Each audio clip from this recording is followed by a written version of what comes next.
disaster happens, it becomes news around the globe. Whether it's the scale or the spectacle. Look at the debris. Look at all the debris. Look at all the debris in the air. The financial cost or the lives lost. These massive events fill mankind with fascination and fear. In this series, we're looking at some of the biggest disasters to ever strike the planet.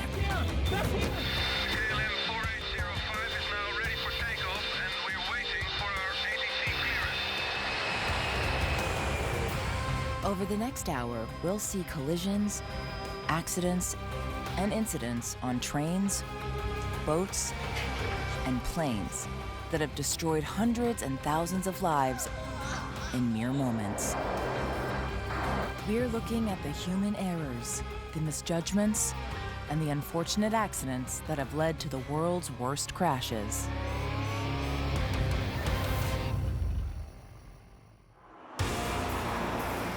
Airplanes, trains, and ships.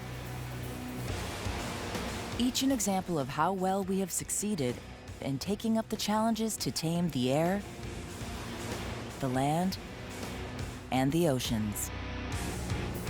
But despite the major progress made since the invention of all these now common means of transport, zero risk does not exist. And the slightest error or the slightest flaw in design or maintenance can lead to the most terrible tragedy.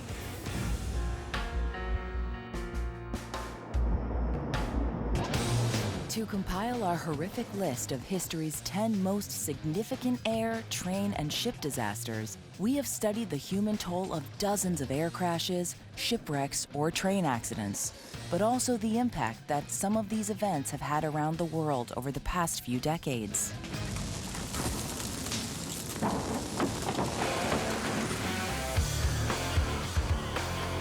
To explore the accident that takes 10th place in our wretched ranking, we head to Ukraine, where an air show turned tragic in 2002.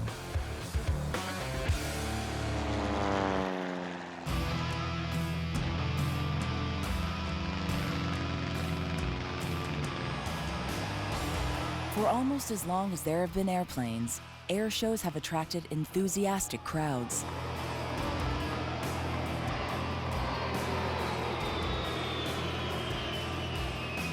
Each year, millions of thrill seekers travel to air bases around the world to marvel at the daredevil skills of the pilots.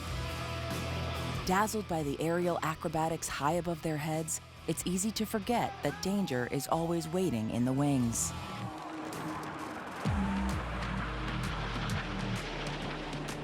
On Saturday, July 27, 2002, more than 10,000 people gathered for the annual Skin Leave Air Show near Lviv in western Ukraine. One of the most anticipated spectacles involved 2 Ukrainian army pilots aboard a Sukhoi Su-27.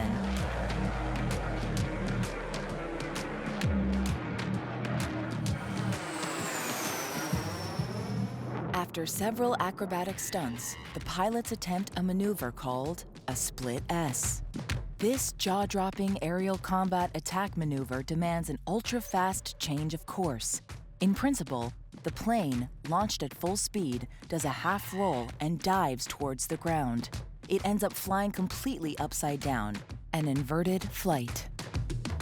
But that day, at a crucial moment, the 2 pilots lose control of their plane and crash.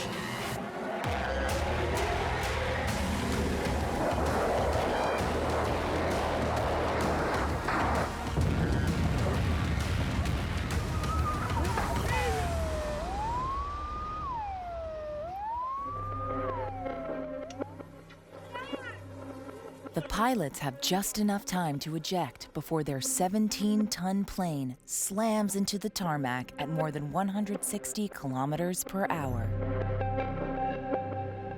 The speeding, out-of-control Sukhoi smashes into several planes on the ground before its fuel tank explodes. It happens so fast that spectators in its path are mowed down. Others get hit by debris from the explosion. The carnage is horrific.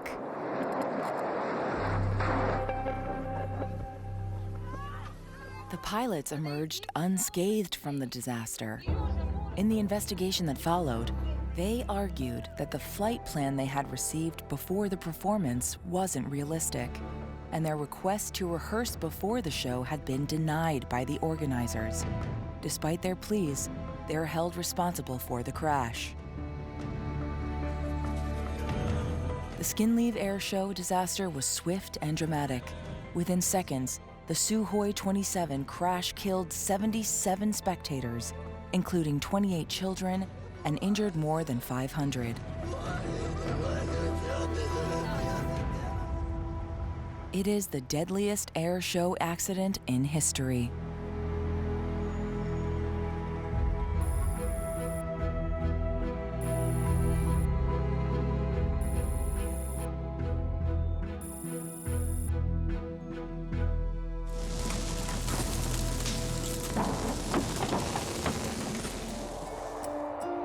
The probability of being in a plane crash today is 1 in 2 million. The chance of dying in a plane crash is a 1 in 11 million. It's an incredibly rare event, which is why plane crashes make such big news.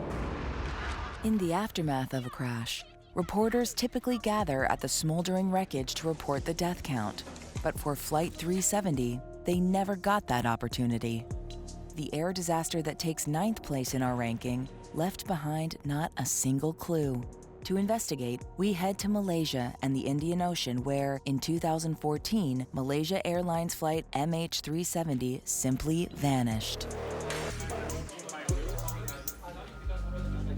On March 8, 2014, a Boeing 777 takes off from Kuala Lumpur, capital of Malaysia. The plane is carrying 239 people. Destination, Beijing. But very quickly, something goes terribly wrong. Less than an hour after takeoff, radio contact is lost. The aircraft appears to be flying erratically at a speed of 800 kilometers per hour in the opposite direction of its original flight plan. Its signal disappears from radar screens that monitor commercial flights. An hour later, it vanishes from military radar. It will never reappear.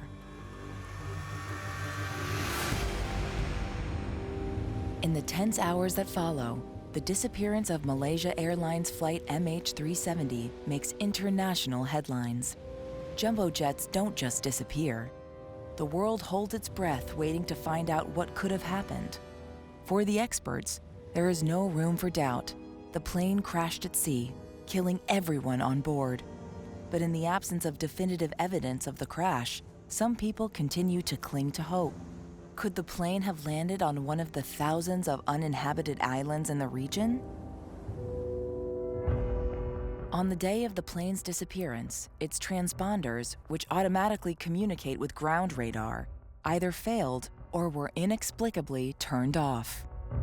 To try to reconstruct the accident scenario, investigators turned to satellites. Every hour, the plane automatically communicated with a satellite by acknowledging a logon request. Based on an analysis of this information, experts extrapolated the trajectory of MH370 after it vanished from the radar screens. They confirmed that the plane would have turned south. It would then have maintained its course for 6 hours before exhausting its fuel and crashed into the open sea. With the little data they had, the authorities managed to define a search area of 4.6 million square kilometers, equal to almost half of the surface of China.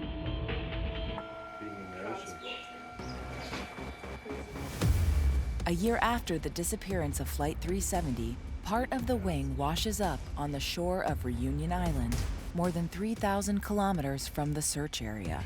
It's the first real proof that the plane did indeed crash at sea. Other pieces will be found later, but none will be enough to allow investigators to gain a complete picture of the accident. Until more of the plane is found, the disappearance of Malaysia Airlines flight MH370 will remain both one of the greatest tragedies and one of the greatest mysteries in the history of air transport.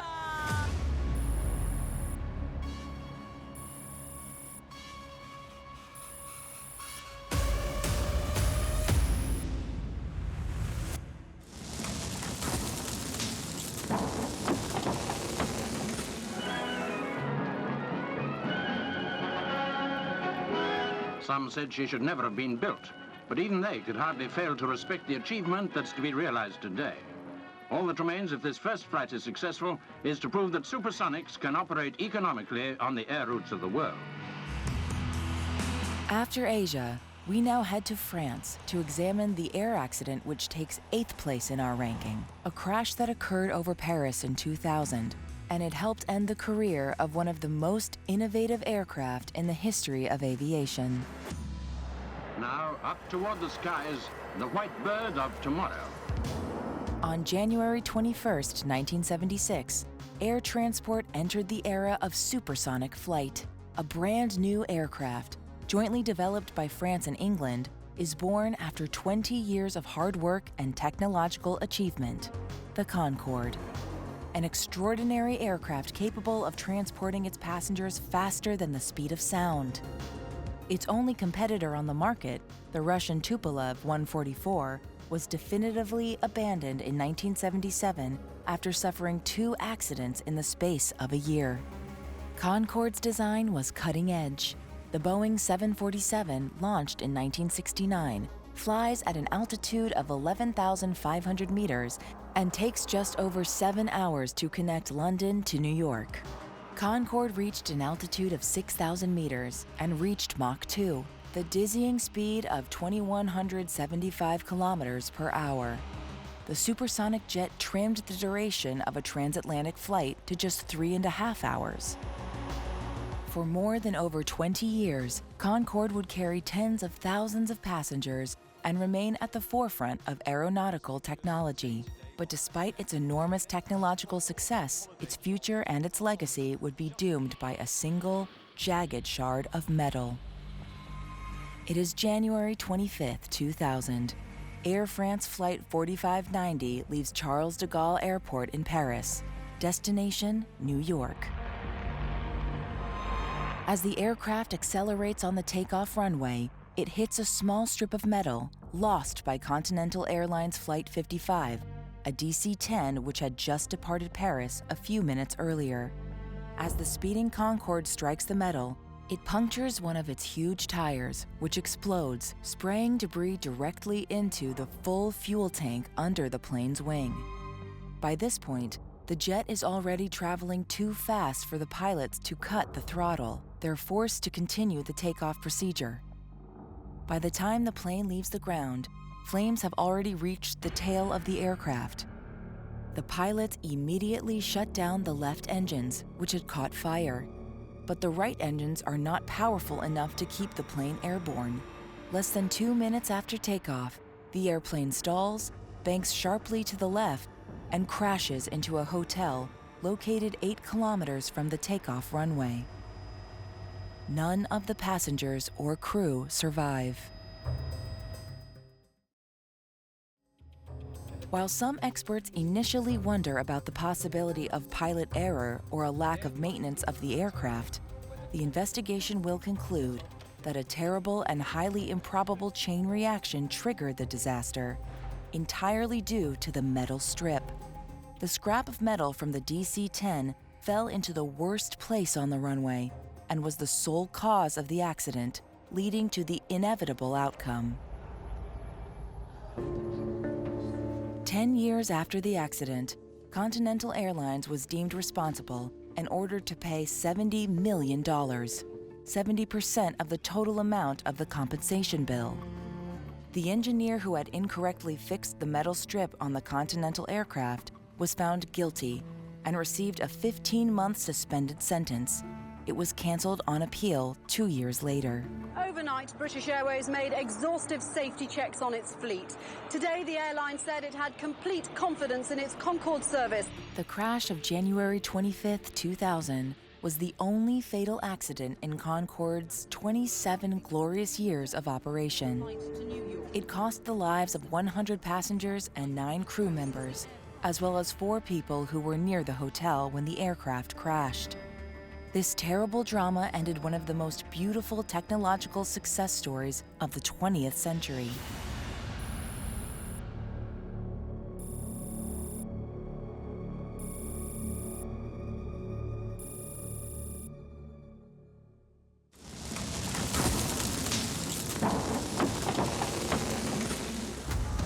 After exploring 3 air crashes, we head out to sea, where tragedy and an iceberg struck an ocean liner in 1912. The disaster, earning 7th place in our ranking, is one of the most notorious of all time. It took place in the North Atlantic on a ship called the Titanic. At the start of the 20th century, the only way to reach America was to cross the Atlantic by ship. White Star Lines, a shipping company in Liverpool, England, was one of the leaders in the field.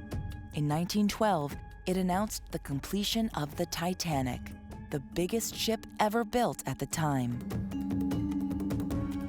Stretching 269 meters, the ship was the length of 3 football fields and weighed more than 50,000 tons. The Titanic was designed to carry 2,500 passengers and 900 crew members. For those who could afford first class, it was the definition of luxury.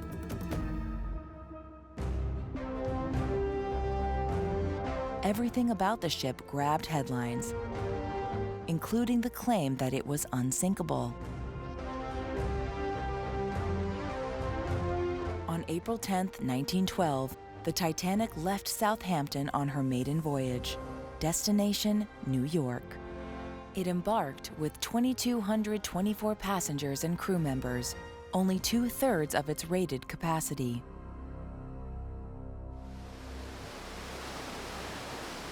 The first 3 days of the trip go smoothly. The sea is calm. The speed is steady. Contrary to some rumors, there was no attempt to break speed records for this first crossing. On April 14th, the ship approaches the icy waters of the North Atlantic. The commander receives the first alerts of icebergs, but at the time, advances in shipbuilding made it seem like ice no longer posed a serious threat to the hulls of such gigantic ships. This was the dawn of a new, modern era. The Titanic continued full steam ahead through a clear and cloudless night. At 11:40 p.m., one of the lookouts spotted a huge iceberg straight ahead and, unfortunately, already very close.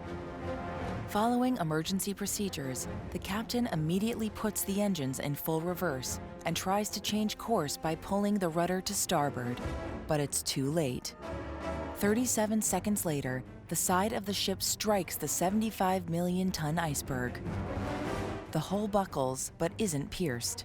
Still, the shock blows out the rivets below the waterline. 6 previously watertight bulkheads begin to flood.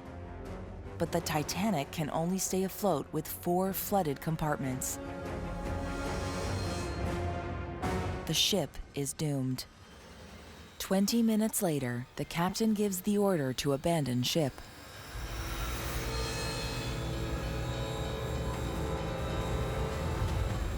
As the Titanic begins to sink bow first into the icy waters, women and children are put on lifeboats. The ship had been designed with a capacity of 80 lifeboats, enough to carry 4,000 people. But for this first crossing, only 20 were on board, enough to hold roughly 1,000 people. And to make things worse, the crew is poorly trained and only half fill the available boats, condemning even more passengers to certain death. At 2:18 a.m., with all the lifeboats in the water, the bow of the mighty Titanic sinks into the ocean. The forward areas are so flooded that the stern is lifted into the air. The pressure on the hull is so great that the ship breaks in 2 before sinking into the Atlantic. The largest ocean liner in the world, supposedly unsinkable, has just disappeared.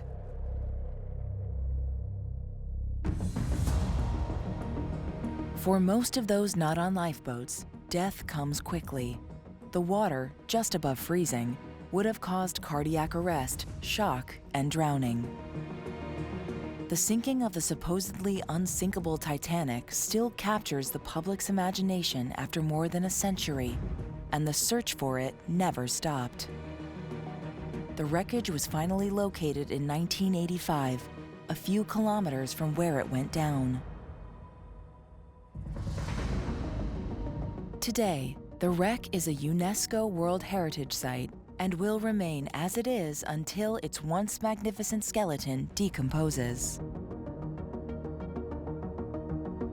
Of the 2,224 people who were on board that fateful night of April 15, 1912, only 710 managed to board the lifeboats and survive.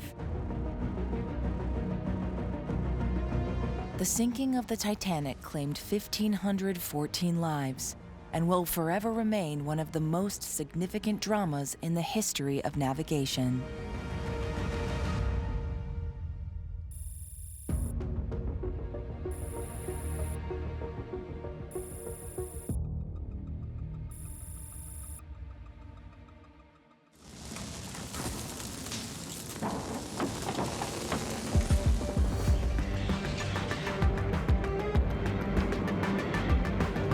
It's a train accident that takes 6th place in our ranking.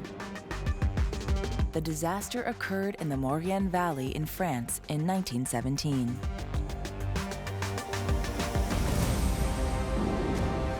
In December 1917, the First World War enters its 4th year. The conflict is incredibly violent. The troops are exhausted by bloody and incessant fighting. At the time, France is undoubtedly the country that's suffering the heaviest cost of the war. Troop morale is plummeting. General Émile Fayolle, commander-in-chief of the French forces in Italy, offers 2 weeks of rest to the soldiers in 2 of his divisions. On the night of December 12th, an Italian military train leaves the city of Vicenza in northern Italy, bound for Chambéry in eastern France. On board, nearly 1,000 soldiers. After crossing the Alps through Mont-Cenis Tunnel, the train arrives at Modane Station, where it stops for an hour to let other trains pass.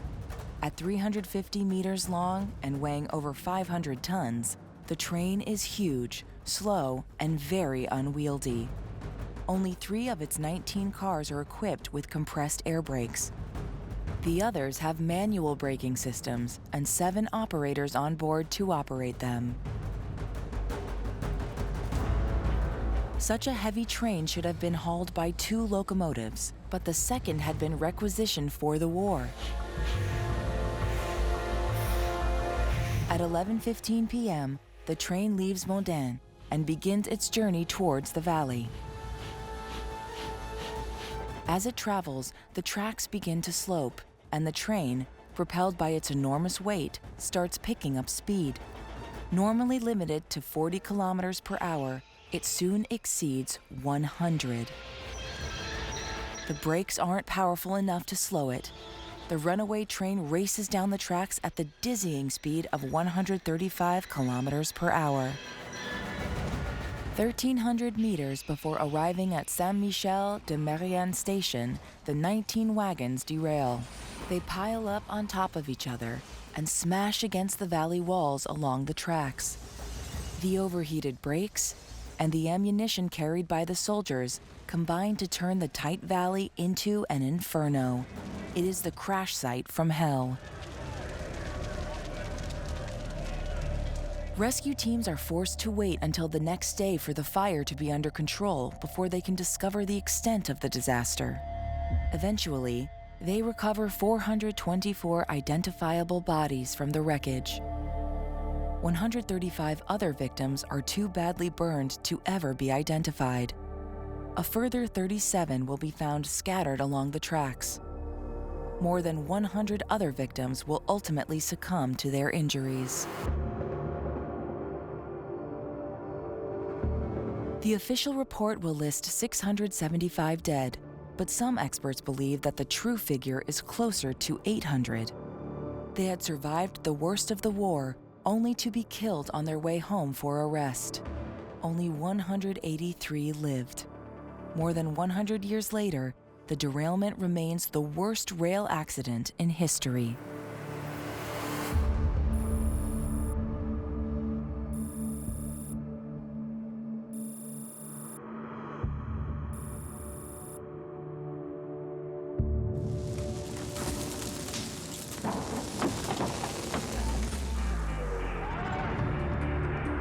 we return to the sky to revisit the disaster that takes the 5th place of our ranking. The deadliest air crash in history, which happened in Japan.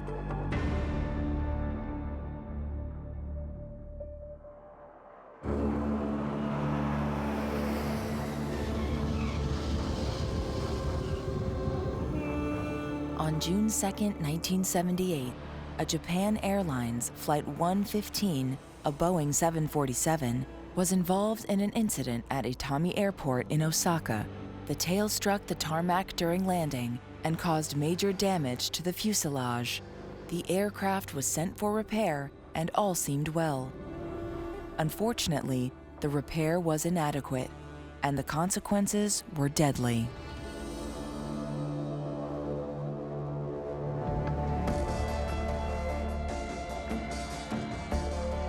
More than 7 years after the incident at Itami Airport, on August 2, 1985, the same Japan Airlines plane, under the call sign Japan 123, departs from Haneda Airport in Tokyo.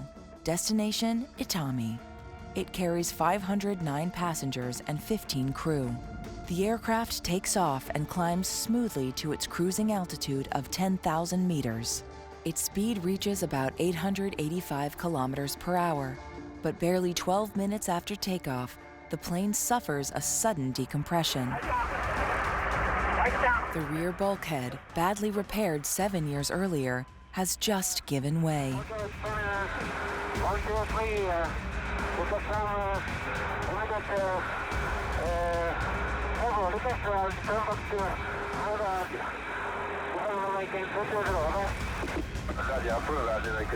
The pilots contact the control tower in Tokyo, where they will attempt an emergency landing.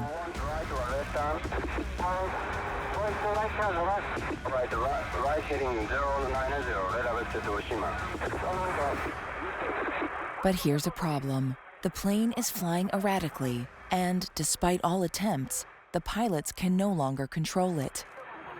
The aircraft banks to the right as the pilots pull left, and it refuses to gain altitude. Confusion reigns in the cockpit. Nobody yet realizes that the ruptured hull has destroyed the plane's horizontal controls and severed all 4 hydraulic lines that power the flaps which control vertical movement. In the cabin, the captain and his crew muster every available resource to try to regain control of the plane. The captain manages, with each stall, to stabilize its trajectory by modulating the thrust of its engines. But each time they achieved stability, it would last only a few moments. After 32 minutes of this heroic fight against this totally out-of-control plane, the pilots lose their battle. At 6:56 p.m., the plane banks violently to the right and dives towards the side of the Takamagahara mountain.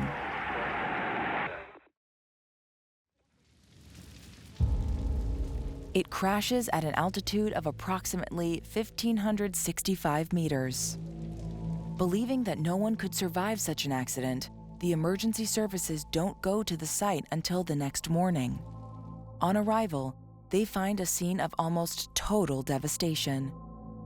And yet, the rescuers will discover 4 surviving passengers. Experts now estimate that more than 50 people may have survived the initial impact, but succumbed to their injuries or hypothermia overnight. On site, dozens of farewell notes written by the victims moments before impact will be found. They remain a chilling testimony to the 32 minutes of terror experienced by the passengers of Japan Airlines Flight 123. A shrine has since been erected on the ridge where the plane crashed. It commemorates the lives of the 505 passengers and 15 crew members who perished on August 12, 1985. It's a poignant reminder that the victims of disasters are people, not just statistics.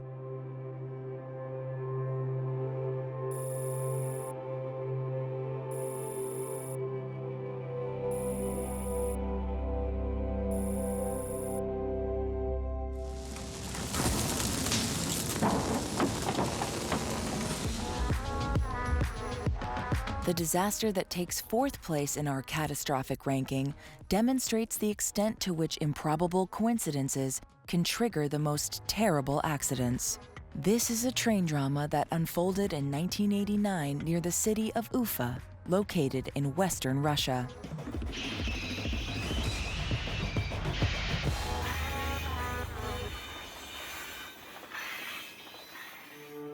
The Kuibychev railway line connects the city of Novosibirsk in Siberia all the way to the Black Sea, an epic journey of over 4,000 kilometers.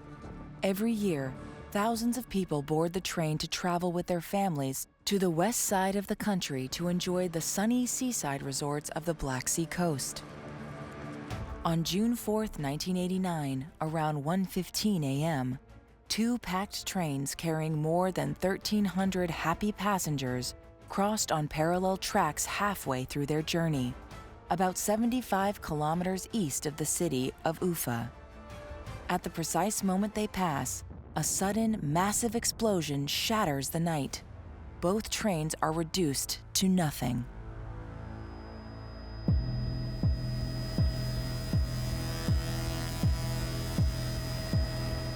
When the rescuers arrive at the scene by helicopter, they discover a site of complete devastation. Uprooted trees, train cars scattered everywhere around the crash site, fire, and most tragically, bodies. Investigators quickly identified the cause of the explosion. 900 meters from the tracks lay a gas pipeline. Before the trains passed, a leak had released propane and butane into the atmosphere. At the same time, still weather conditions did not allow the gas to dissipate.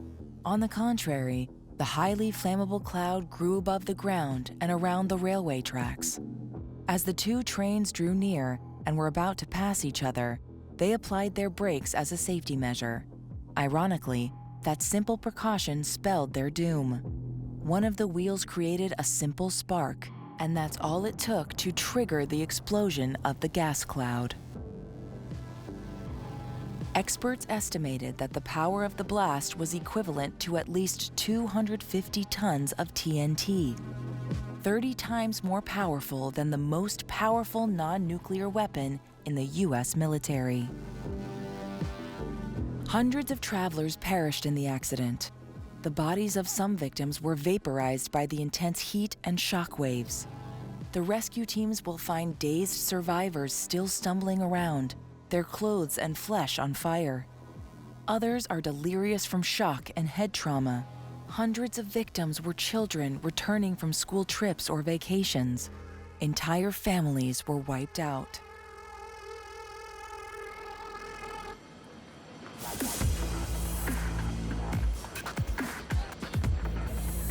Officially, the reported toll of the dead was 575, including 181 children. But many bodies will never be found. And the more likely fatality figure is probably closer to 800 victims out of the 1,300 vacationing passengers traveling on board the two trains that night of June 4th, 1989. This unfortunate tragedy remains the deadliest train accident in Russian history.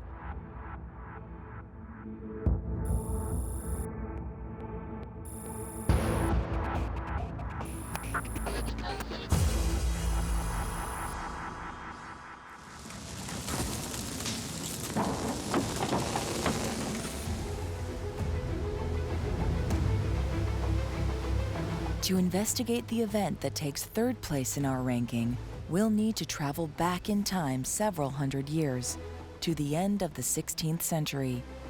It's a time when one of the worst maritime disasters in history took place, and it helped change the world. The year is 1588, and the Spanish fleet, the so-called Invincible Armada, is on its way to invade England. At this time, Europe is divided. Protestant England and Catholic Spain have been at war for 3 years.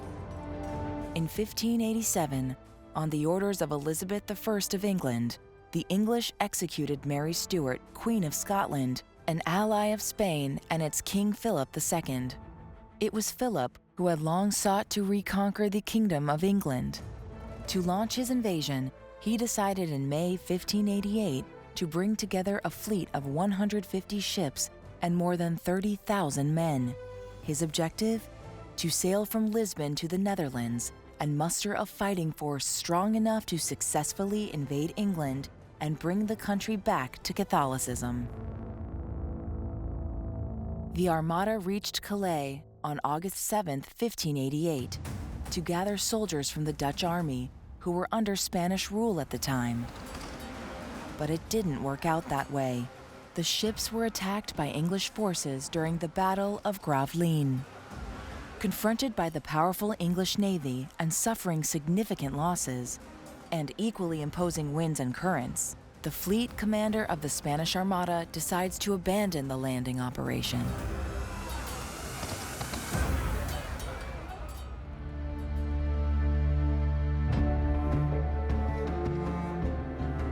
The Battle of Gravelines is considered an English victory. However, no Spanish ship was sunk during the fighting. It was only later that bad luck would befall the invincible Armada. Sailing conditions prevented the retreating ships from reaching the Atlantic Ocean via the English Channel. So the fleet must return to Spain by sailing up the North Sea and around Scotland. But as it rounds Scotland in early September, the Armada is hit by a succession of terrible storms that batter the fleet over 4 terrifying nights.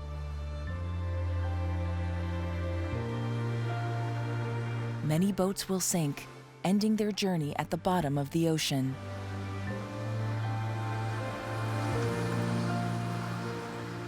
The toll of losses varies according to the sources, but it is estimated that only about half of the ships of the supposedly invincible Armada make it back to Spain, and nearly 20,000 sailors perished during the journey.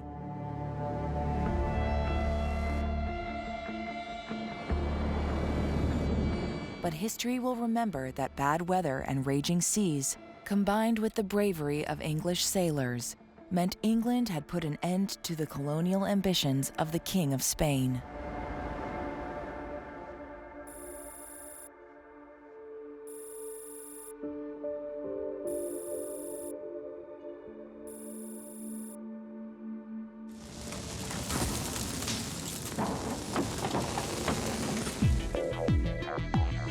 Let's head now to the disaster which takes the second place in our ranking. It occurred in 1977 at the airport of Tenerife, an island in the Spanish archipelago of the Canaries off the coast of Morocco. It all started on March 27, 1977, with the sudden explosion of a small bomb at the airport on the neighboring island of Gran Canaria, where the city of Las Palmas, the capital of the archipelago, is located. They divert all flights to Los Rodeos Airport on the neighboring island of Tenerife.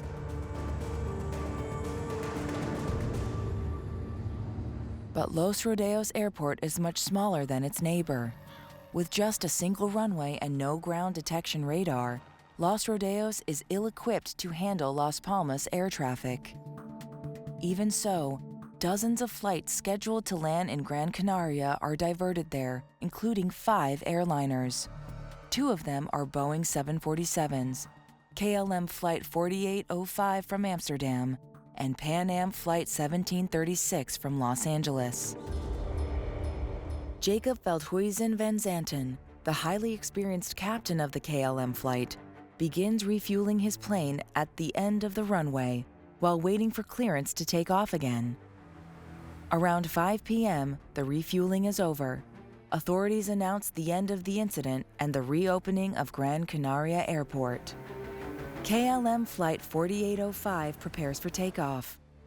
Meanwhile, Pan Am Flight 1736 is instructed to slowly taxi down the single runway to exit number 3, to wait until it can safely join the queue of planes ready to depart. The planes are in place. Everything seems normal. Los Rodeos Airport is located 633 meters above sea level, one of the highest in Europe. And that day, fog will reduce visibility to barely 100 meters. Impossible for the personnel in the control tower to observe the movement of the two planes.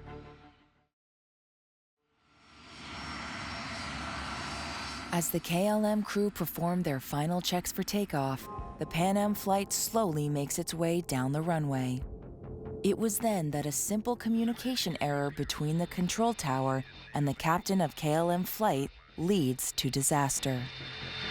KLM 4805 is now ready for takeoff, and we're waiting for our ATC clearance. The captain announces that he is ready for takeoff. KLM 705, you're cleared to Papa Beacon, flight 2, and maintain flight level 90. In response, the tower tells him the route he's allowed to take after his ascent. Intercepting at 325, radial from Las Palmas, VOR. Yes. Roger, sir. We're cleared to the Papa Beacon flight level 90. Right now, 04 until intercepting the 325, and we're now taking off. Okay. It's this okay from the tower that creates confusion. To the pilot of the KLM flight, the OK indicates that he has received clearance to take off. For the controller, it means the plane is still awaiting that order from the tower. The tower responds immediately.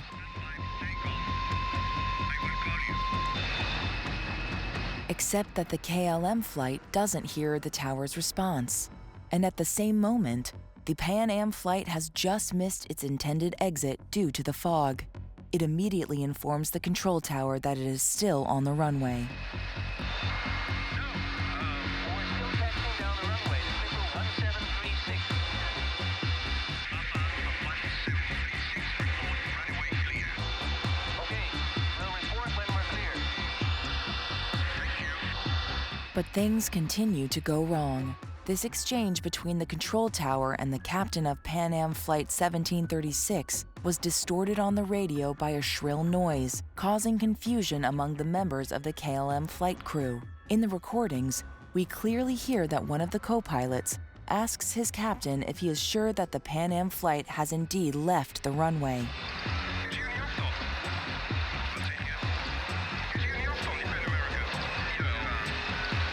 Sure of his position, Jacob Veldhuizen van Zanten disregards his co-pilot's doubts and commences to take off.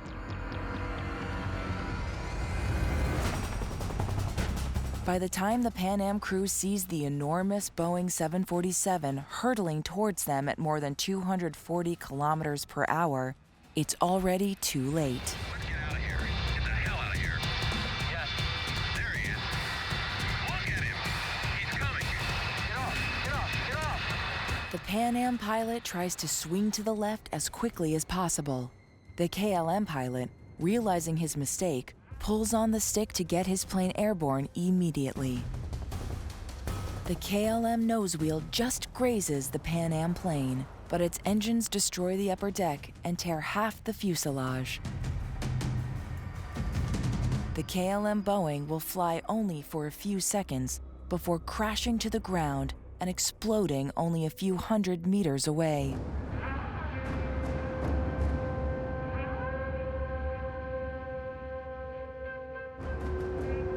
All 248 passengers and crew members of KLM Flight 4805 are killed instantly. 335 passengers and crew members aboard Pan Am Flight 1736 will die, either on impact or in the subsequent explosion and fire. Remarkably, 61 passengers and crew members will survive the disaster and walk away. The final death toll was 583. All killed by a sequence of unfortunate events. KLM accepted full responsibility for the accident. The company paid $110 million in compensation to the victims, the equivalent of $500 million today. The Tenerife collision between the two Boeing 747 aircrafts is still the deadliest air accident in history.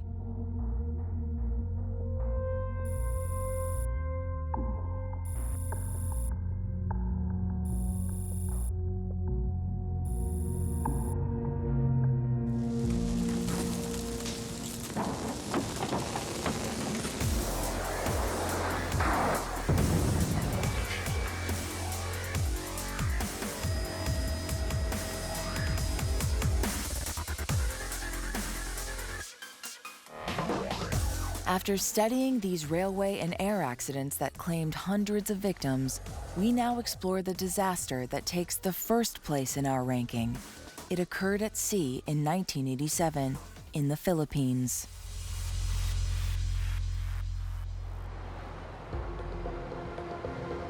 But it started at a shipyard in the city of Onomichi in Japan in 1963.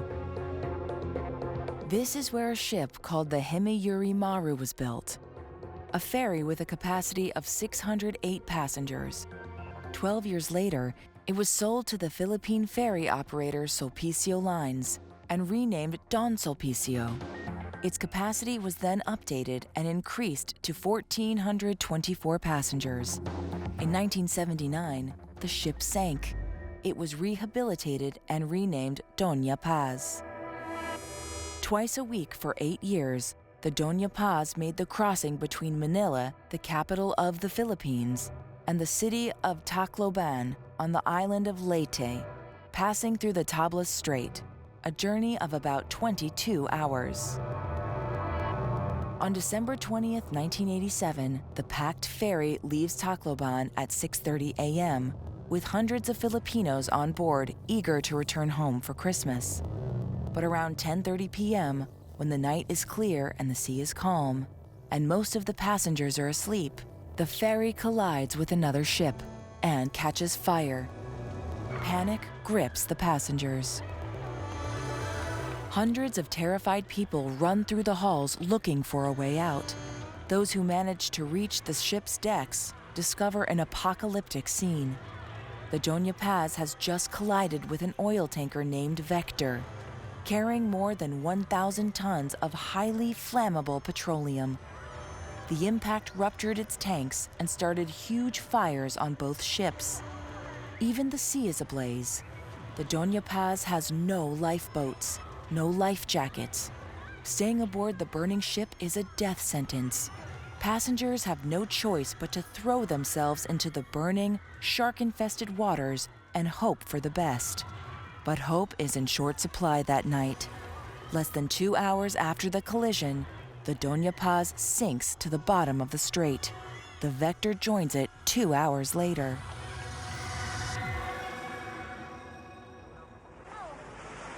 Only 26 people are rescued by the crew of the Don Claudio, a passing ship that witnessed the explosion. The vessel managed to reach the site less than an hour after the disaster. It will take 16 hours for the official rescue services to arrive on the scene. Too late to help anyone. Of the 1,493 official passengers of the Dona Paz, only 24 survive, along with 2 of the 12 crewmen of the Vector. But the day after the tragedy, the survivors report to the authorities that the ferry was carrying many more people than the ship's manifest indicated. In fact, of the 24 passengers who had survived the inferno, only 5 were on the official passenger list. First session had the vice president of the ferry company deny that the ship was overloaded when it sank after a collision with a tanker. 9 days after the disaster, on December 29, 1987, the Philippine Daily Inquirer published the list of all those who were not on the manifest, but were reported by their families to be on the ferry and officially missing.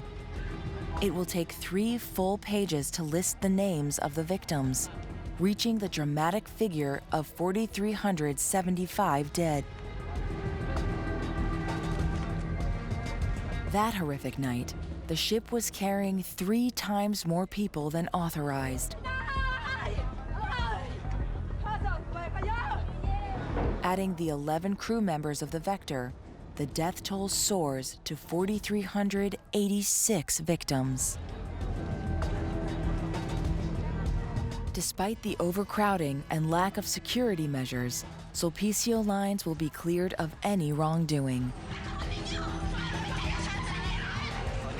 Responsibility for the tragedy will be entirely attributed to the Vector.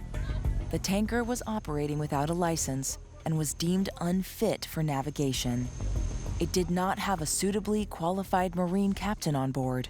At the time of the collision, an apprentice sailor was in charge of surveillance on the deck. The rest of the crew was drinking beer and watching television. A gross act of negligence and inexperience triggered the deadliest shipwreck in history.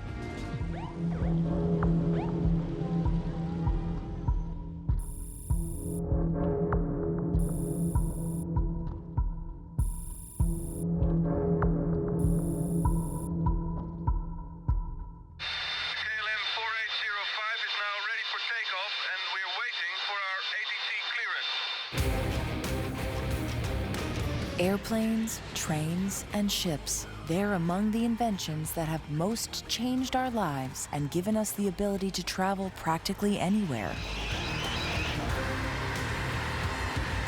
Every day, all around the world, millions of people travel aboard these modes of transport that are becoming more and more safe. Most of us don't even think about the potential for danger because the odds are in our favor. And as training, safety, and more rigorous maintenance procedures evolve, the risk shrinks even more.